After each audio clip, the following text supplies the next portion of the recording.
வணக்கம் ரிஷபராசி அன்பர்களே, நீங்கள் அனைத்து விதமான விஷயங்களிலுமே உங்களை நிறைய இன்வால்வ் பண்ணிவிட்டு அதனுடைய வெளியில் எப்படி நடக்குது அப்படின்னு கம்பேரிட்டிவ் அனாலிசிஸ் பண்ணக்கூடிய திறம்பட்டவர்கள். உங்களுக்கு இந்த சிம்மராசியின் அதிபதியான சூரியன் அவர் இருக்கக்கூடிய துலாம் ராசியில் இது நாள் வரைக்கும் இருந்தார். அக்டோபர் மாதத்தில் நிச்சயத்தன்மையில் இருந்தாலும் உங்களுக்கு பண வரவை கொடுத்து கொண்டு இருந்தார். இவர் இந்த மாதத்தில் 17ஆம் தேதி நவம்பர் அன்னைக்கு விருச்சிக ராசிக்குள்ளே நுழைகிறார். நேர்பார்வையாக உங்களை பார்க்க போகிறார். சூரியனின் நேர்பார்வை ராசியின் மேலே விழுவதனாலே உங்களுக்கு பகல விஷயத்திலும் கொஞ்சம் அலைச்சல்கள் அப்படிங்கிறது உண்டாகக்கூடிய சூழ்நிலை இருக்கிறது. அதனால் கொஞ்சம் பி ப்ரிப்பேர்ட் டு பி, கொஞ்சம் நிறைய வேலை நிமித்தமாக அலைவது இதெல்லாம் இருக்கும். உங்களுடைய 3வது இடமான கடகராசிக்குள்ளர குரு பகவான் அதிசாரமாக சென்று கொண்டிருந்தவர் நவம்பர் 12ஆம் தேதி அதிசாரத்திலிருந்து வக்ரகதிக்கு மாறுறார். திருப்பி மிதுன ராசி தொடப்போகிறார். உங்களுக்கு இந்த ஒரு காலகட்டங்களில் மனசிலும் உடலிலும் சில குழப்பங்களும் நோய்களும் இருந்தது. இது கொஞ்சம் விடுபடும்.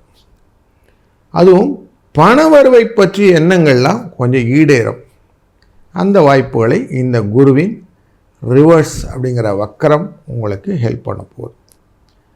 லாபஸ்தானத்தில் இருக்கக்கூடிய சனி வக்கரமாக இருப்பவரையும் இந்த குருவின் பார்வையானது படுவதனாலே லாபம் கொஞ்சம் ஜாஸ்தி ஆகும் அப்படிங்கிறதும், உங்களுடைய 7ஆம் இடத்தை இந்த குருவின் 9ஆம் பார்வை படுவதனாலே இங்கேயும் உங்களுக்கு சுபிட்சம் வருவதற்கான வாய்ப்புகள் இருக்கிறது. அதனால் தொழிலிலே சில மாற்றங்களும் முன்னேற்றங்களும் கிடைப்பதற்கு நல்ல வாய்ப்பு இந்த காலகட்டங்களில் உண்டு.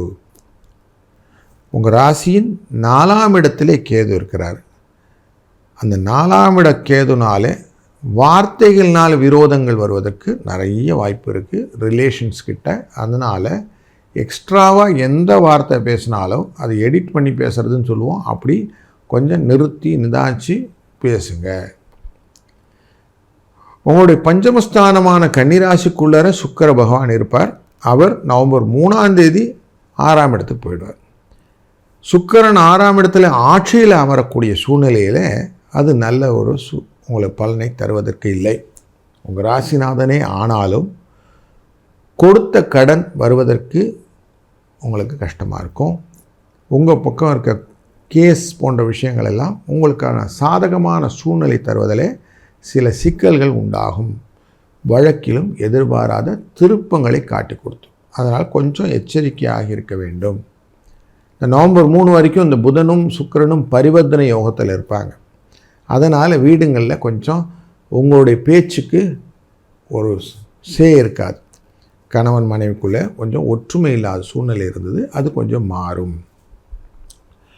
உங்களுடைய தொழிலிலே நல்ல முன்னேற்றத்தை சனி பகவான் கொடுப்பார். ராகுவை பார்த்துட்டுருக்கார், தொடரார். அதனால் பெரிய விஷயங்களெல்லாம் செய்யணுன்னா மட்டும் கொஞ்சம் பண விரயமாகும்னு எடுத்துக்கிடுங்க. லோக்கலில் சின்ன சின்ன விஷயங்கள் எல்லாம் ஈஸியாக செஞ்சு முடிச்சிட முடியும் உங்களால். புதிய திட்டங்கள் எல்லாம் வகுக்கக்கூடிய சூழ்நிலையும் காட்டுகிறது. அது உங்களுக்கு நல்ல விஷயம் பலனை கொடுக்கும். முடிஞ்ச வரைக்கும் பதட்டம் இல்லாமல் இந்த மாதம் இருப்பது நல்லது. திடீர் முடிவுகள் எல்லாம் எடுக்கும்போது கொஞ்சம் ஆலோசனை இல்லைன்னா நிதானம், இது ரெண்டும் வேணும். பிறருக்கு ஹெல்ப் பண்ணுறதுக்காக நிறைய நீங்கள் போவீங்க. அது ஒர்த்தான்னு மட்டும் செக் பண்ணிக்கிடுங்க. கணவன் மனைவிக்கிட்டேயும் கொஞ்சம் சொல்லி புரிஞ்சுக்கிட்டு பழகிடுங்க. அதில் உங்களுக்கு நல்லது நடக்கும்.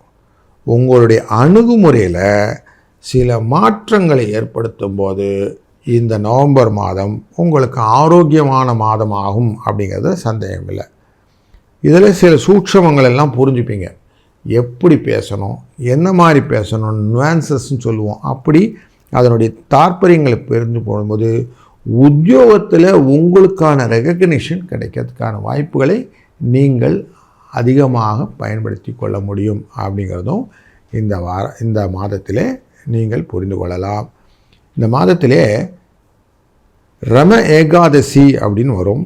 அந்த ஏகாதசி அன்று நவம்பர் 15 வரும். அன்றைய நாளிலே நீங்கள் உபவாசம் இருந்து விஷ்ணு பகவானை வழிபட்டு அவருடைய கருணையினாலே அனைத்து விதமான தொல்லைகளும் நீங்க இந்த மாதத்தை பயன்படுத்தி கொள்ளுங்கள்.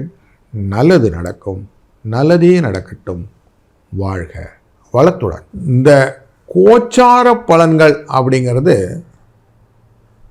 சந்திரனை அடிப்படை வைத்து தினப்பலன்கள் சொல்வதும், சூரியன் மற்ற கிரகங்கள் எல்லாம் மூமெண்ட் ஆவதை வைத்து கொண்டு மாத பலன்கள் வருட பலன்கள் சொல்வதும் வழக்கம்.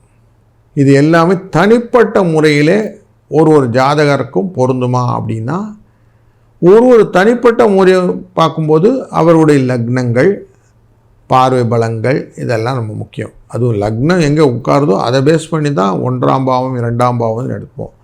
அதனால் தனிப்பட்ட முறையிலே இருப்பவர்கள் தன் கேள்விகளை தனிப்பட்ட முறையிலே கேட்டுக்கொள்வது நல்லது. நீங்கள் பார்ப்பதெல்லாம் பொது பலன்கள் அப்படிங்கிறத புரிந்து கொள்ள வேண்டும்.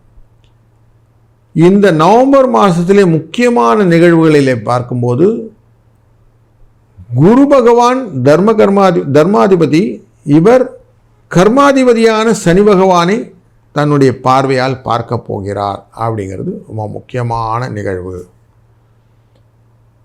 அப்போ தர்மத்தின் வாழ்வுதனை சூதுகவும் அப்படின்னு ஒரு வார்த்தை உண்டு இல்லையா? அப்படிப்பட்ட ஒரு ஃபோர்ஸ் இருக்கக்கூடிய சூழ்நிலையை இந்த நவம்பர் கொடுக்கும். அப்போ நிறைய விஷயங்களில் புதிய மாற்றங்களை எதிர்நோக்கலாம். ஒன்றுக்கு ஒன்று டகபாராக நிற்கும். நிறைய நேச்சுரல் கலாமிட்டிஸ்ன்னு சொல்லக்கூடியதெல்லாம் இந்த குரு சனி இவர்களுடைய தொடர்புகள் ஏற்படுத்தும். கூடுதலாக பார்க்கும்போது எந்த இடத்துல நமக்கு 2 பக்கமே கடல் அப்படிங்கிற தண்ணி இருக்குது, கடகத்துலேயும் நீர் மீனத்துலேயும் நீர், இந்த 2 தண்ணி அப்படிங்கிற இடத்துல இந்த கிரகங்களின் பார்வை இருப்பதனாலே கூட்டமாக கடல் பக்கமோ இல்லை தண்ணி பக்கமோ இருப்பவங்களும் கொஞ்சம் எச்சரிக்கையாக இருக்கணுங்கிற நோட்டேஷனும் இதில் வச்சுக்கணும். அதனால் கொஞ்சம் இந்த மாதத்தில் கொஞ்சம் எச்சரிக்கையாகவும் அனுபவபூர்வமாக சில விஷயங்களையும் பார்த்து செயல்படுவது நல்லதுங்கிறத இந்த நவம்பர் எடுத்துக்கொள்வதனால ஒரு ராசிக்கும் இந்த எச்சரிக்கை எப்படி இருக்குன்னு நம்ம தொடர்ந்து பார்த்தீங்கன்னா தெரியும், தெளிவாகும். வாழ்க வளத்துடன்.